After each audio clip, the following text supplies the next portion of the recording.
ہم اکثر یہ بات کرتے ہیں، ہمارے یہاں کہاوت ہے کہ پیدا کرنے والے سے پالنے والا زیادہ بڑا ہوتا ہے۔ یہ جو نیشن سٹیٹس ہوتی ہیں، ان کے بارے میں بھی یہ قول جو ہے وہ بالکل صحیح بیٹھتا ہے کہ نیشن کو جو فاؤنڈر آف دا نیشن ہوتا ہے اس سے بلڈر آف دا نیشن زیادہ بڑا ہوتا ہے۔ ایک ایسا ٹائم آیا دنیا کی تاریخ میں جب بہت تیزی سے بہت ساری نیشنز بن گئی، 1920 سے لے کے آپ سمجھ لیں کہ 1970 کے درمیان، اور چند نیشنز آج ہم دیکھتے ہیں کہ وہ ترقی کر گئی، چند نیشنز پسماندہ رہ گئی، لوگوں کو مسئلے رہے۔ وہ نیشنز جن کو ایسے لیڈر مل گئے صحیح موقع پہ، جنہوں نے ان نیشنز کو بلڈ کیا، یعنی نیشنز بن تو گئی تھی، فاؤنڈ ہو گئی تھی، مگر اس کے بعد جن نیشنز کو لیڈر مل گئے جنہوں نے بلڈنگ آف دا نیشن کے اندر اپنا رول ادا کیا، تو ان نیشنز نے بہت ہی تیزی سے ترقی کی۔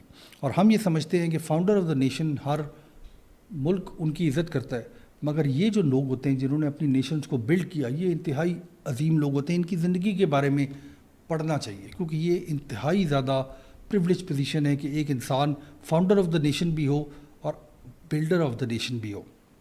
تو ان کی کہانی کو پڑھنا، ان کی کہانی کو سمجھنا شاید انتہائی زیادہ ضروری ہے، اسپیشلی آج کے دور میں۔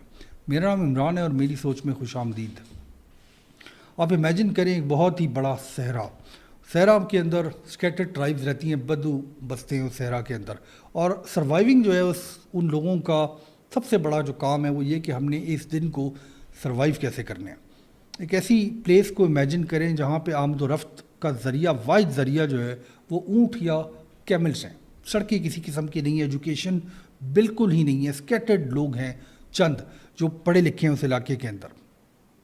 اور یہ جو ریالٹی ہے یہ صدیوں سے اس گلف ریجن کی، جس کو آج آپ پینیکل سمجھتے ہیں ترقی کا، صدیوں سے اس علاقے کی یہی ریالٹی تھی۔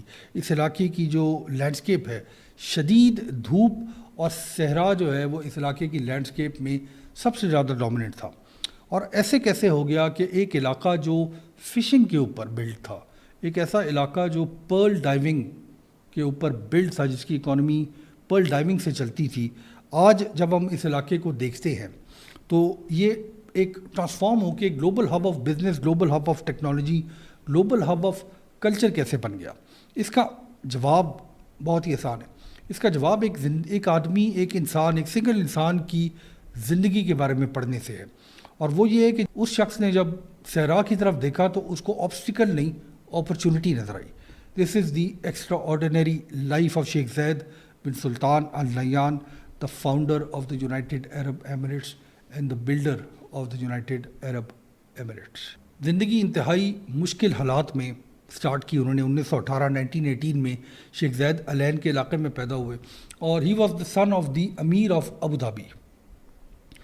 ہمیں ایسے لگتا ہے کہ جو شہزادے ہوتے ہیں وہ شہزادوں کی طرح رہتے ہیں، محلوں میں رہتے ہیں، کیونکہ ہم نے بڑے بڑے محل دیکھے ہیں، مگر اس زمانے میں یہ علاقے جن کو ٹوریشل اسٹیٹس اس زمانے میں کہا جاتا تھا، یہ انتہائی پسماندہ علاقے تھے۔ یہاں پہ جو رولر تھا وہ بھی مٹی کے بنے ہوئے گھروں میں رہتا تھا، شدید گرمی اور پیسہ نہ ہونے کی وجہ سے کسی قسم کا انفراسٹرکچر یہاں پہ نہیں تھا، کسی قسم کے محلات نہیں تھے۔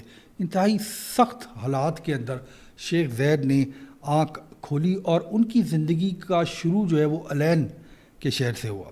اس زمانے میں ایجوکیشن بہت ہی ریئر تھی اس علاقے کے اندر، تو اس زمانے میں جو ایجوکیشن مناسب دی جاتی ہوگی امیر کی بچوں کو، اس قسم کی ان کو ایجوکیشن دی گئی، مگر ان کا جو اصل کلاس روم ہے جس کے بارے میں انہوں نے اپنی ساری زندگی بات کی، وہ ایکچولی صحرا تھا۔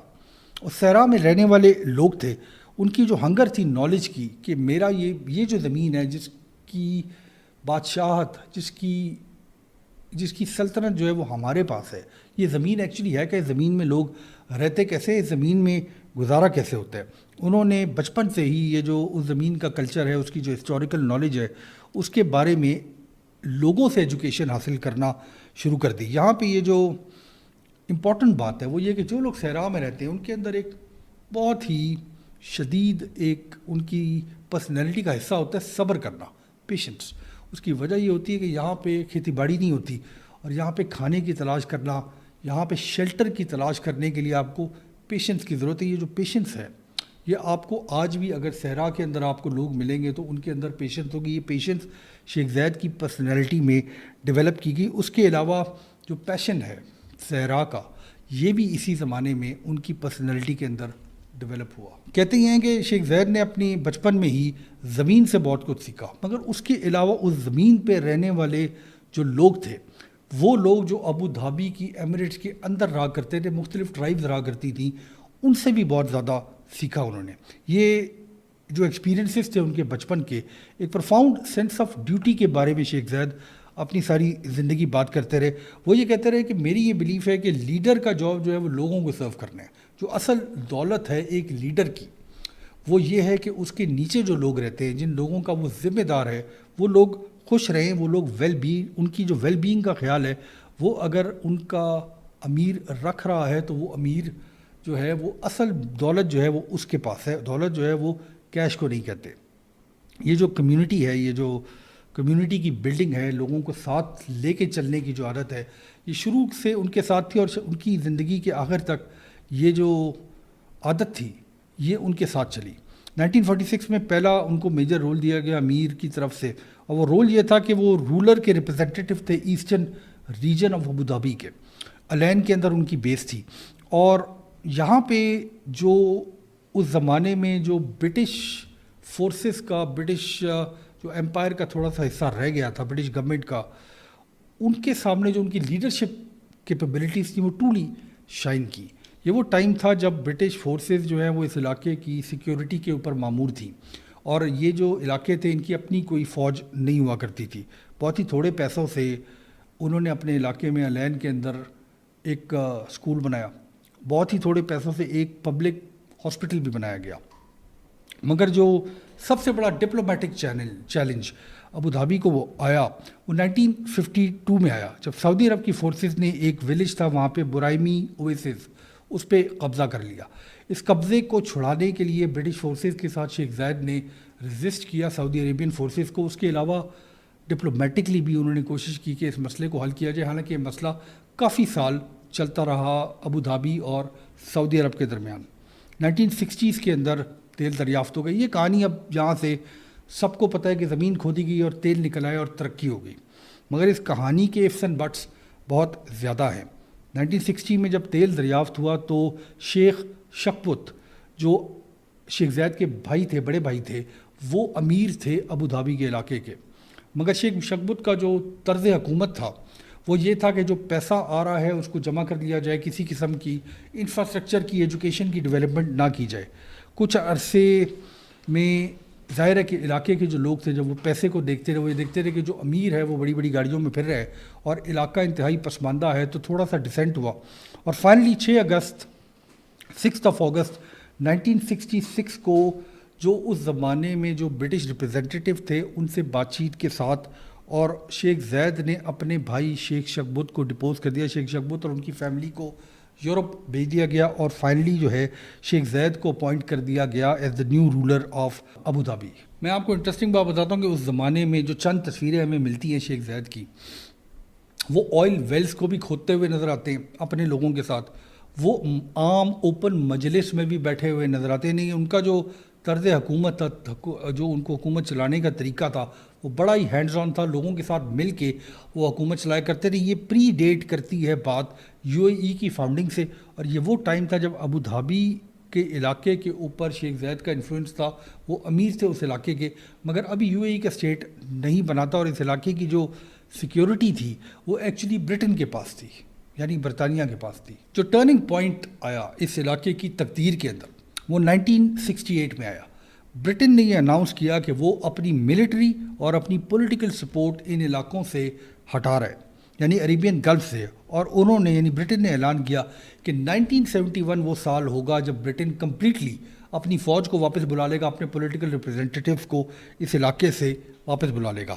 اس کے بعد ایکچولی اس علاقے کا نقشہ تھا کیا، بہت ساری ایمریٹس تھیں، چھوٹی چھوٹی ریاستیں تھیں اس علاقے کے اندر، اور انتہائی خطرناک پوزیشن میں تھیں، کیونکہ ایک سائڈ پہ یعنی ویسٹرن بارڈرز پہ ان علاقوں کے سعودی عرب جیسا ایک بہت بڑا ملک تھا، اور ان ریاستوں کے ایسٹرن بارڈر کے اوپر ایران کا ایک بہت بڑا ملک تھا. اور یہ دونوں اینیمیز اس زمانے میں، یہ دونوں دشمن تھے ان علاقوں کے.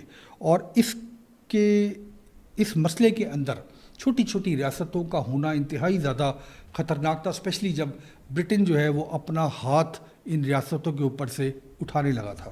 شیخ زید ان پہلے لوگوں میں سے جنہوں نے اس خطرے کو پہلے ہی بھانپ لیا تھا. ان کا یہ خیال تھا کہ 1971 میں جب برٹش فورسز جائیں گی تو ایران یا سعودی عرب ان علاقوں کے اوپر قبضہ کر لے گا اور یہ جو وے آف لائف ہے ان لوگوں کا یہ ختم ہو جائے گا, یہ ضم ہو کے رہ جائیں گے ان بڑی ریاستوں کے اندر.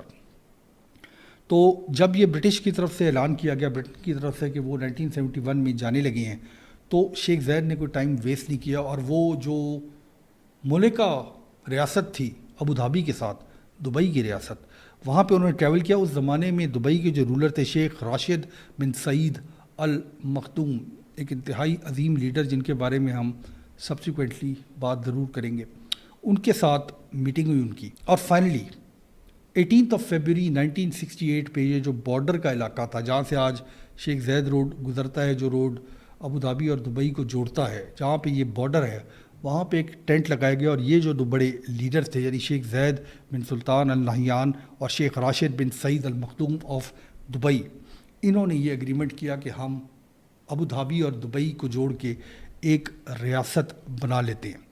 انہوں نے یہ بھی, اور انہوں نے جو امپورٹنٹ اعلان کیا وہ یہ کیا کہ اس زمانے میں جو ٹورشل اسٹیٹس تھیں ان کو بھی آفر کی گئی کہ آپ ہمارے ساتھ جڑ کے ایک ایسا ملک بنا لیں جو کم از کم متحد ہو کے ان تمام جو خطرات ہیں ان کا مقابلہ کر سکے. اس زمانے میں جو آفر کی گئی وہ فجیرہ, شارجہ, عجمان, راس الخیمہ, القویم, قطر اور بحرین کو کی گئی. یعنی اس زمانے میں یہ خیال تھا کہ ان تمام چھوٹی چھوٹی ریاستوں کو مل کے ایک ملک بنا دیا جائے. اور ہر پرابلم یہ تھا کہ ہر ریاست کے اپنے امیر تھے, ان کے اپنے انٹرسٹ تھے, ان کے سوچنے کا طریقہ الگ تھا. ان ریاستوں کے اندر فردر ٹرائبلزم تھی, اور پھر ان ریاستوں کی اتنی ٹرائبس کو جوڑنا اور ان کو جوڑ کے ایک ملک بنانا, اس ملک کا لیڈر کون ہوگا, اس کو چلایا کیسے جائے گا, اس کی کرنسی کیسے چلے گی, ہر ریاست کا جو امیر ہوگا وہ کیا دوسرے امیر سے پوچھ کے خرچہ کرے گا, یہ بہت سارے مسائل تھے ایک ایسے علاقے میں جہاں پہ نیا پیسہ آنا شروع ہوا تھا. انہی دنوں میں ایک اور اس علاقے کی ٹینشن سٹارٹ ہو گئی ایران کے ساتھ. ایران نے جو اسٹریٹجک آئلینڈز ہیں Abu Musa and the Greater and Lesser Tunbs, اس کے اوپر اپنا کلیم ڈالنا شروع کر دیا. یہ علاقے جو ہیں وہ شروع میں ابو دھابی کے پاس ہوا کرتے تھے, مگر جب ایران نے اپنا کلیم اسرٹ کرنا شروع کیا, اس زمانے میں شاہ کی حکومت تھی, ایران ملیٹریلی ایک بہت بڑی طاقت تھی, امریکہ کی بیکنگ حاصل تھی ایران کو. شیخ زید نے جب یہ ایران نے اپنے کلیم کو کرنا شروع کیا تو اس وقت ہی بھانپ لیا کہ اگر ہم متحد نہیں ہوں گے تو ایران اس علاقے کو تباہ و برباد کر دے گا, ان تمام آئل ویلتھ کے اوپر بھی قبضہ کر لے گا, اس تمام علاقے کے اوپر بھی قبضہ کر لے گا. آخر میں قطر اور بحرین نے اپنے راستے الگ کر لیا اور وہ ایونچولی جو ہے قطر کا ملک اور بحرین کا ملک کا قیام ہو گیا. اور 2 دسمبر 1971 کو یہ ابو دھابی, شارجہ, دبئی, عجمان, القویم اور فجیرہ نے مل کے ایک فیڈریشن بنائی, اور اس فیڈریشن کا نام یونائٹڈ عرب ایمریٹس دیا گیا. اور اس فیڈریشن کے تمام جو امیر تھے انہوں نے اپنا پہلا پریزیڈنٹ شیخ زید بن سلطان ال نہیان کو الیکٹ کیا. کچھ مہینے بعد یعنی فیبروری آف 1972 کو راس الخیمہ کی جو ریاست تھی اس نے بھی اس فیڈریشن کو جوائن کر لیا. جب 1971 میں UAE کا قیام ہوا تو دو جو بڑی ریاست تھی, دو جو بڑے ملک تھے, ان کے دونوں بارڈرز پہ, ایسٹرن اور ویسٹرن بارڈرز پہ سعودی عرب اور ایران, ان دونوں کے ساتھ مسئلے چل رہے تھے, بارڈر ڈسپیوٹس چل رہے تھے. ابھی ہم نے آپ کو بتایا کہ سعودی عرب کے ساتھ یہ جو برائمی اویسس کا مسئلہ ہے یہ بہت زیادہ شدت اختیار کر دیا تھا, کیونکہ برائمی ڈیزرٹ اویسس وہ علاقہ تھا جہاں پہ تیل بہت زیادہ تھا. مگر ڈپلومیسی کے ذریعے شیخ زید کا یہ خیال تھا کہ یہ جو ہم نے ابھی ریاست بنائی ہے UAE, اس کی آبادی بہت زیادہ نہیں ہے, اس کے پاس انف ذخائر ہیں تیل کے کہ ہم اپنے لوگوں کے ساتھ اپنے لوگوں کی ترقی کے اندر بہت زیادہ کام کر سکتے ہیں, لوگوں کو امن کی زیادہ ضرورت ہے. اور یہاں پہ انہوں نے فائنلی 1974 میں ٹریٹی آف جدہ سائن کی سعودی عرب کے ساتھ, اور اس کے پیچھے جو ان کی فلسفی تھی وہ یہ تھی کہ اگر ہم تھوڑی سی ٹیریٹری پیس کے لیے نیگوشیٹ بھی کر لیں سعودی عرب سے تو ہماری ریاست, ہمارا ملک, ہمارے لوگ جو ہیں وہ بہت تیزی سے ترقی کریں گے. میں دنیا کی تاریخ کو بہت پڑھ چکا ہوں, اس قسم کا لیڈر جو ٹیریٹری کو کنسیڈ کر دیتا ہے اپنے لوگوں کی امن کے لیے, اپنے لوگوں کی ترقی کے لیے, یا آپ کو تاریخ میں بہت کم موقع ایسے ملیں گے. یہ جو ویژن ہے لیڈر کا, یہ قوموں کی ترقی کے اندر کتنا بڑا رول ادا کرتا ہے، شاید ہمیں شیخ زید کی زندگی پڑھ کے اس کے بارے میں سن کے اس کا صحیح طور پہ پتہ لگتا ہے۔ سعودی عرب سے جب بارڈر ڈسپیوٹ ختم ہو گیا تو آج ہم یہ دیکھتے ہیں کہ جو مینا ریجن ہے جس کے اندر یہ سعودی عرب اور باقی گلف اسٹیٹس آتے ہیں، آج یہ دنیا کا سب سے زیادہ ترقی یافتہ علاقہ بھی ہے، اور انتہائی متحد ہو کے باقی دنیا سے یہ لوگ ڈیل بھی کرتے ہیں۔ ایونچولی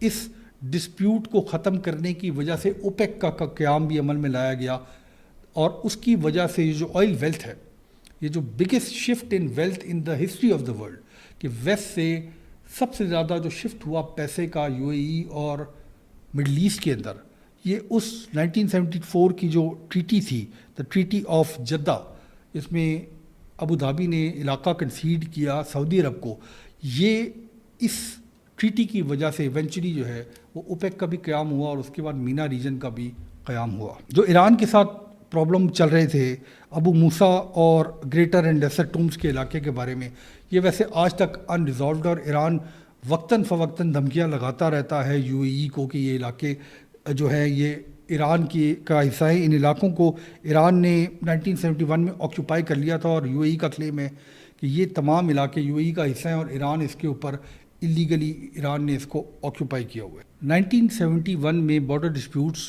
کو ڈپلومیٹکلی حل کر دیا گیا، اور یہاں سے جو نیشن بلڈنگ کا کام ہے یہاں سے سٹارٹ ہوتا ہے۔ شیخ زید کی جو پرسنالٹی ہے، ان کا جو ویژن ہے، یہ اب کھل کے سامنے آیا۔ یعنی سب سے پہلے ان کی جو فلسفی تھی وہ یہ تھی کہ جو ان کے ملک سے تیل نکلتا ہے، ان تمام ریاستوں سے جو آئل نکلتا ہے، یہ it should serve the people. وہ یہ کہتے تھے کہ جو ایسٹ ہے کسی بھی نیشن کا، وہ اس کے لوگ ہوتے ہیں، وہ اس کی منرل ویلتھ نہیں ہوتی۔ پیسے خرچ ہو جاتے ہیں، لوگوں کی اگر ڈیولپمنٹ ہو جائے تو ملک کبھی بھی پسماندہ نہیں ہوتے، ہمیشہ ترقی کرتے ہیں۔ اور اس کا جو پیرامیٹر ہے ماڈرن دنیا میں، یعنی ایک ایسا شخص جس کے پاس لمیٹڈ فارمل ایجوکیشن تھی، اس کا یہ خیال تھا کہ ایجوکیشن ایک واحد ذریعہ ہے جس کے ذریعے نیشنز کو ٹرانسفارم کیا جاتا ہے۔ تو ایک پراپر ایجوکیشن سسٹم گراؤنڈ اپ سے شروع کیا گیا۔ اگر آپ کو موقع ملے پرانی یو اے ای کی تصویریں دیکھنے کا، تو وہاں پہ مٹی کے گھروں کو توڑ کے ایک پورا انفراسٹرکچر بلڈ کیا گیا، ایجوکیشن سسٹم کو بلڈ کیا گیا، ہاسپٹلس کو بنایا گیا، سڑکوں کو بنایا گیا۔ اور ان علاقوں کے اندر آج بھی، یعنی یو اے ای کے اندر، دبئی کے اندر بھی ایک پاکستان سکول ہے، ایک انڈین سکول ہے۔ انڈیا پاکستان سے بھی ایجوکیشنسٹ کو لایا گیا اس علاقے کے اندر تاکہ وہ تعلیم دے سکیں یو اے ای کے لوگوں کو۔ جو سب سے انٹرسٹنگ بات تھی وہ یہ تھی کہ انفراسٹرکچر بنا دیا گیا، لوگوں کو کنونس بھی کر دیا گیا کہ آپ اپنے بچوں کو تعلیم دیں۔ مگر یہ جو فارن پالیسی رہی شروع سے، وہ انتہائی زیادہ ڈپلومیٹک رہی، ان کی فرینڈشپ کی پالیسی رہی ہر ملک کے ساتھ۔ یعنی انڈیا کے ساتھ بھی یو اے ای نے بہت اچھے تعلقات رکھے، پاکستان کے ساتھ بھی بہت اچھے تعلقات رکھے، یہاں تک کہ ایران جن کے ساتھ ان کا ایک بارڈر ڈسپیوٹ ہے، جو یو اے ای کلیم یہ کرتا ہے کہ اس کے علاقے کے اوپر ایران کا قبضہ ہے، ایران کے ساتھ بھی ڈپلومیٹک چینل سے مسئلوں کو حل کرنے کی کوشش کی۔ یعنی کنفرنٹریشن کے بجائے ایک پالیسی رہی شیخ زید کی کہ ہر آدمی سے، ہر شخص سے، ہر مسئلے کے اوپر بات چیت کر کے مسئلے کو حل کیا جا سکتا ہے۔ آج جو ہم فیوچر دیکھتے ہیں، فار گرانٹیڈ لیتے ہیں ینگ لوگ یو اے ای کا کہ جی بڑی پیس ہے، بڑی اسٹیبلٹی ہے، اس کی جو بیک بون ہے وہ یہ ہے کہ ہمیشہ کنفرنٹریشن کے بجائے ڈپلومیسی سے مسئلوں کو حل کیا جاتا ہے۔